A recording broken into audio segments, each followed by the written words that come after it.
সড়কে রিকশা, বিশাল আকৃতির লাল সবুজ পতাকা, ঘোড়া, মোটরসাইকেল, শহীদ মিনার, স্মৃতিসৌধ, রয়্যাল বেঙ্গল টাইগার দেখে মনে হবে ঢাকার রাস্তা। তবে বাস্তবে যুক্তরাষ্ট্রের নান্দনিক শহর লস অ্যাঞ্জেলেসের ব্যস্ততম সড়কের চিত্র এটি।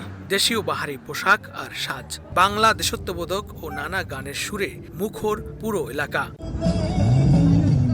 এভাবেই বিদেশের মাটিতে নেচে গেয়ে স্বাধীনতা উৎসবে মেতে ওঠেন বাঙালিরা, তুলে ধরেন তাদের জাতীয়তা ও সংস্কৃতি। প্রতি বছরের মতো এবারও স্বাধীনতা দিবস উপলক্ষে Bangladesh unity federation of Los Angeles BAFLA 2 দিনব্যাপী অনুষ্ঠানের আয়োজন করে।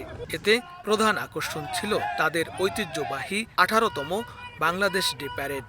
লস অ্যাঞ্জেলেসের অত্যন্ত ব্যস্ততম 2টি সড়ক বন্ধ রেখে টানা 2 ঘন্টারও বেশি সময় ধরে চলা এই প্যারেডে অংশ নেন শত শত প্রবাসী বাংলাদেশি ও ভিনদেশিরা। আকাশে হেলিকপ্টার আর মোটর শোভাযাত্রা নজর কাড়ে সবার। এটা প্রতি বছরই আমরা করি এবং নতুন প্রজন্মের কাছে আমরা এটা ছড়িয়ে দিই যে বাংলাদেশকে তুলে ধরি, যে আমাদের স্বাধীনতা দিবস। এটা সুন্দর আমেরিকান এখানে করতেছেন, রাস্তাঘাট বন্ধ করে বাংলাদেশকে বাঙালি দেশকে তুলে ধরতে পারতেছেন এখানে।